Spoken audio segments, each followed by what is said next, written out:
Olá, meus irmãos, como que vocês estão? Tudo bem com vocês? Meus irmãos, eu estou hoje aqui fazendo um teste em um programa para gravar a tela do meu computador. Eu gostei, espero que o vídeo fique bom, porque com esse programa eu consigo gravar a tela do computador, ó, e eu consigo também fazer pesquisas, né, no Google, colocar aqui, ó, para que você possa acompanhar junto comigo muitas palavras que às vezes a gente não sabe o significado, consegue colocar aqui no dicionário para já pesquisar na hora. Isso ajudará muito nos estudos aqui do canal. Eu quero falar hoje sobre o que Pedro falou em 2 Pedro capítulo 2. No meu ponto de vista é muito interessante muitas coisas que ele fala aqui. Eu não vou hoje trazer o capítulo todo, porque eu quero depois ler o livro todo, não só de 2 Pedro, mas também de 1 Pedro, para entender o raciocínio do autor de forma completa. Pegar esse livro de 1 e 2 Pedro e ler ele todo.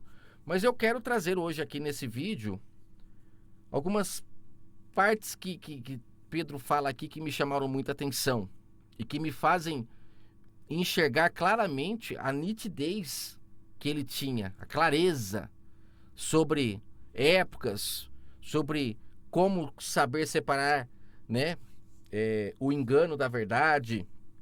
E eu percebo, quando eu vejo um texto desse, o porquê que eles não puderam sair de Jerusalém até que eles fossem revestidos de poder, como o Salvador falou para eles não se ausentarem, não saírem de Jerusalém. E é até por isso que lá em Atos 2 eles estavam todos reunidos, porque estavam cumprindo essa ordem do Salvador. Eles não poderiam sair de Jerusalém levando mensagem alguma enquanto não fossem batizados pelo Espírito Santo do Criador para receber a compreensão plena da verdade. Eles ainda tinham muitas dúvidas. Lá em Marcos 16 a gente vê ali que eles, quando o Salvador ressuscitou, nem creram que ele havia ressuscitado de primeiro momento. Então a gente percebe que muitas coisas no entendimento deles não estavam esclarecidas.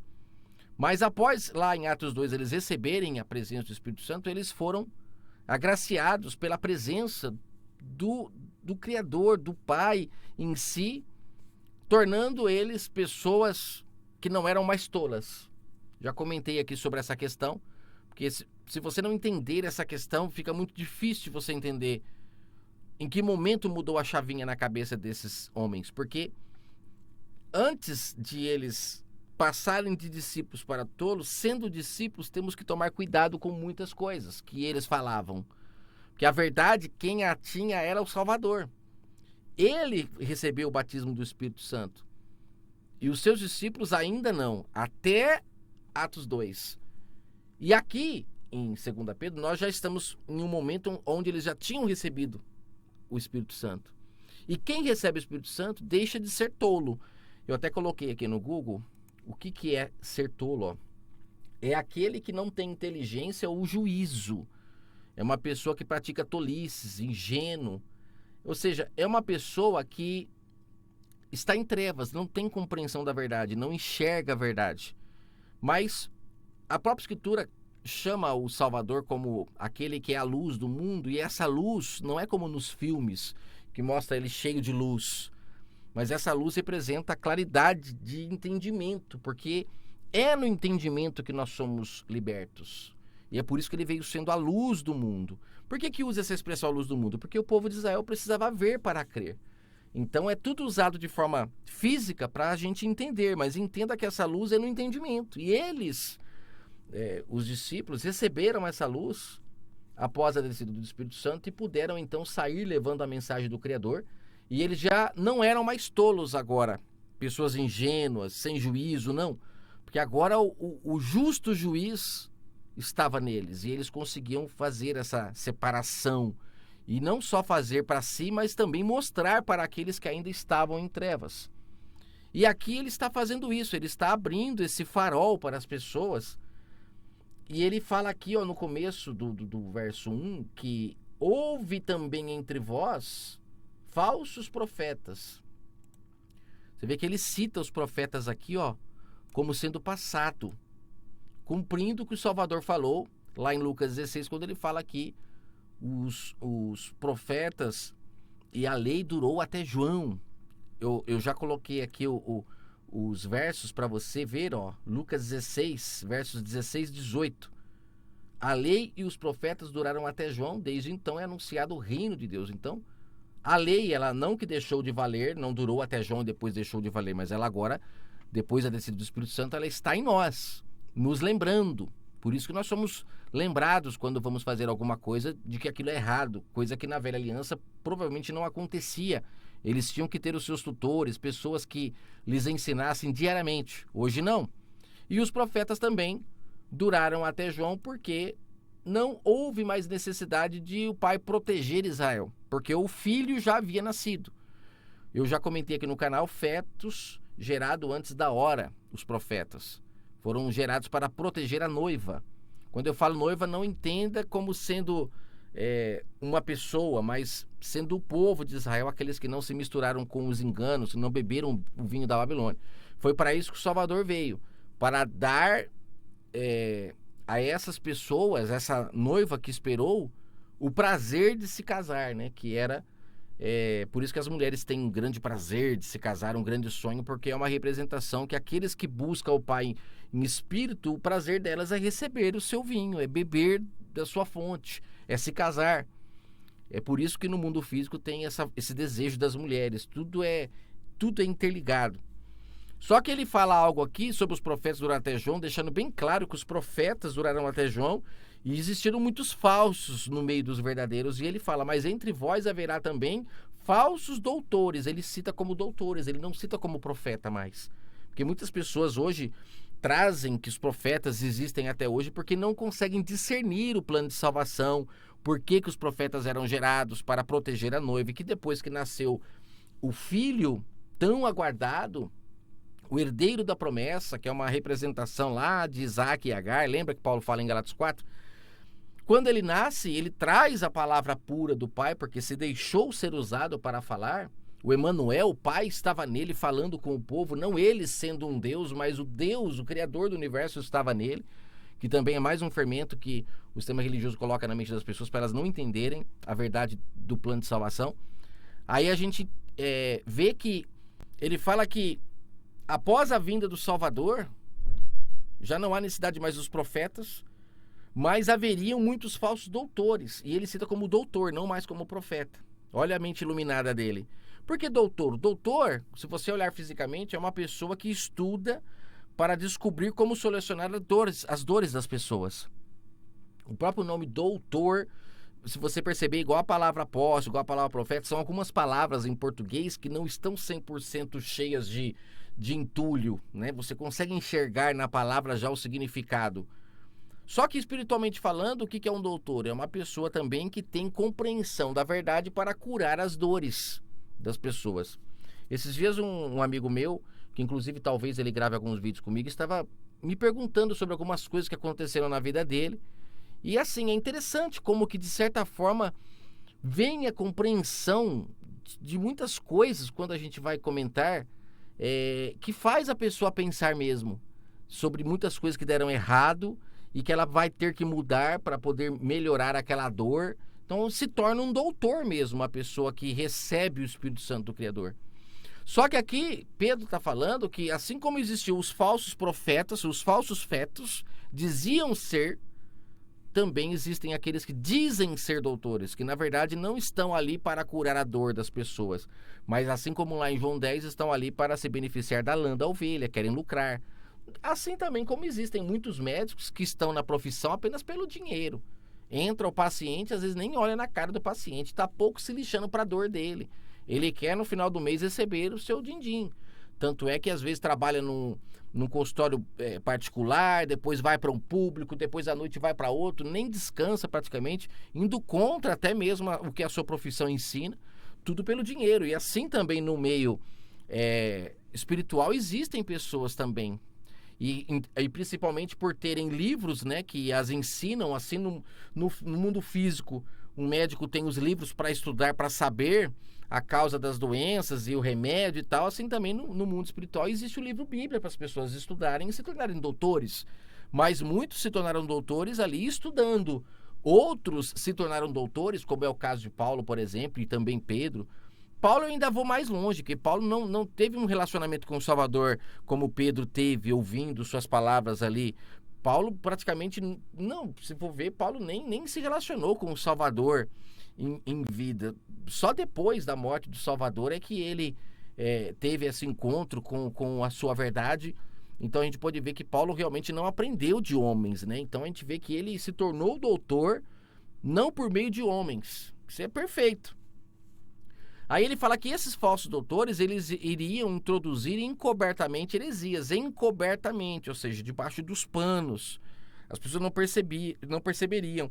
E ele fala que essas pessoas iriam divulgar heresias de perdição. Heresias de perdição. Eu vim dar uma pesquisada na palavra heresia para ver como que ela se encaixa aqui nesse texto. Fala que heresia é quando alguém tem um pensamento diferente de um sistema ou uma religião. Aqui, é claro, está puxando mais para o lado religioso. Quando você imagina um herege no sentido de uma pessoa que abandona a verdade, essa verdade são as palavras que o Salvador ensinou. Então, aqui fala que ele iria encobertamente introduzir heresias, ou seja, mensagens que o Salvador não falou, que distorciam do que ele ensinou. Essas pessoas iriam, com essas mensagens, negar que o Senhor as resgatou, trazendo sobre si repentina perdição. Aí aqui é interessante essa parte que, quando a gente vê que essas pessoas iriam negar que o Senhor as resgatou, parece até que elas iriam deixar de crer que o Salvador veio ao mundo, que morreu para trazer a verdade do Pai, que essa também é uma outra realidade que as pessoas precisam entender. Quando ele veio para salvar a humanidade, como que ele salva? Trazendo as verdades do Criador. Se a gente der ouvido ao que ele falou, mudamos as nossas ações, que se chama conversão, mudamos as nossas ações e passamos a fazer o que é certo e assim nos salvamos. Ele nos resgata dessa forma. Só que você vê que essa heresia que eles iriam introduzir fariam com que as pessoas negassem. Não é negar de falar eu não creio, mas é parar de agir como ele ensinou. Olha que interessante essas palavras de Pedro. Quem nega as suas palavras, ela traz sobre si repentina perdição. Perdição, a sua ação está perdida. É contrário de conversão, onde você tem a oportunidade de mudar a sua forma de agir e agora você vai se salvar. Salvação. Quando fala perdição, é porque você agora está com a sua ação perdida, não está agindo conforme ele ensinou. Então você vê que aqui não é negar no sentido de dizer eu não creio, mas é na sua conduta, sua ação, ela está totalmente distante do que ele ensinou. É nisso que esses homens conseguem propagar a heresia. É profunda essa mensagem de Pedro. Aí ele fala que muitos iriam seguir as dissoluções desses homens. Olha, dissolução. O que é dissolução? Eu coloquei aqui, ó. Ato ou efeito de dissolver, decomposição, desagregação. Então essa dissolução que fala aqui, que as pessoas iriam seguir, é porque eles pegaram a palavra pura, que foi o que o Salvador trouxe, e diluíram. Imagina você pegar uma tinta que você vai pintar uma casa e ela tem uma grossura boa, que você vai passar 1, 2 mãos e a casa já está pintada. Vem alguém e joga água nessa tinta, ela vai dissolver, ela vai ficar fraca. E aí você vai ter que passar várias mãos ali para poder pegar a cor da casa. Então uma pessoa que dissolve uma mensagem, espiritualmente falando, é uma pessoa que pega a verdade e quebra ela em pedacinhos e fica difícil das pessoas conseguirem compreender. E não é isso que acontece, é uma luta para você conseguir fazer as pessoas entenderem o óbvio. Por quê? Porque a mensagem está dissolvida. Aí ele fala que através dessa mensagem dissolvida, que eles despedaçaram com ela, o caminho da verdade seria blasfemado. O que é blasfemar o caminho da verdade? É você não agir conforme o que foi ensinado, você agir conforme o que os falsos doutores ensinou. O caminho é blasfemado, você está agindo errado. E o pior, acreditando que está certo, porque são doutores, você acredita que está certo. É profundo esse assunto de Pedro aqui, vale a pena dar uma lida no capítulo todo, Porque faz muito sentido, é o que a gente vê muito hoje. As pessoas ouvindo os homens, indo para o templo para ouvir o Criador falar, coisa que isso era parte da velha aliança, ter ali um guia que falasse pelo Criador, porque lá o Pai não falava com o povo, o Espírito Santo não havia sido derramado. Aí entra a nova aliança, o Pai se relacionando com o ser humano, não precisando mais de ter guias, mestres, tutores, rabis, porque agora o Espírito Santo dele é o nosso guia, nosso mestre, nosso tutor. E as pessoas continuam ainda dependendo de homens para falar pelo Criador por elas. Isso é blasfemar o caminho da verdade. E quando chegam muitas das vezes nesses lugares, não digo que todos, mas a grande maioria, porque não é o local, mas é o ensinamento que está dando lá dentro. Que se estiver errado, as pessoas estão sofrendo repentina perdição. E não é assim que nós vemos o mundo, uma repentina destruição o tempo todo. Não há melhora. Por quê? Porque esses homens introduziram heresias. E a parte 3 é a parte mais interessante, que ele fala que por avareza fariam de vós negócios com palavras fingidas. Por que fingida? Porque está falando algo ali, porque está escrito no livro, mas na hora de pôr em prática, não coloca não. Tanto é que se você procurar qualquer uma dessas pessoas que anunciam o evangelho pedindo uma ajuda, qualquer coisa, você vai ver que a maioria fogem, como os ladrões de João 10. Não se parecem com o bom pastor que dá a vida pelas ovelhas, mas se parecem mais com os ladrões que fogem. Ele fala que não vai tardar a sentença desses homens e a perdição deles não dormita. E aí ele começa a falar aqui sobre exemplos de casos que o Pai não poupou as pessoas que agiam de forma enganosa. É muito profundo esse assunto, é um assunto para trazer a leitura do capítulo todo, vídeos mais longos, mas eu espero que esse vídeo possa ter te ajudado a entender um pouco a mente de Pedro. Olha, houve falsos profetas no passado, pessoas que enganaram o povo, impedindo de se nascer o filho nascido do Espírito, né? O herdeiro da promessa, que receberia a promessa que é o Espírito Santo, não é casa, carro, não é nada disso, como muitos pregam por aí. Essas pessoas que pregam esse tipo de coisas fazem parte desses, que se colocam como doutores, porque tem até uma carteirinha, um título, ou um título ali de pastor, mestre, de papa, de padre, e as pessoas vão atrás, só que muitas das vezes estão encobertamente introduzindo heresias. Introduzindo heresias introduzindo mensagens que estão longe da verdade, da palavra original. E essa mensagem deles negam a mensagem do Salvador, fazendo com que haja repentina destruição sobre a vida das pessoas. E aí colocam que é o diabo. Por isso que a pessoa está passando por aquilo. Não mostram de fato por que a pessoa está naquele buraco. O verdadeiro pastor, a palavra dele, tira a pessoa do buraco e a ensina como não cair mais lá dentro, como sair de lá. E muitos têm seguido a dissolução, mensagens diluídas por esses homens, praticando o que é errado, blasfemando o caminho da verdade. Profundas palavras de Pedro, hein? Que o Eterno abençoe a todos grandemente.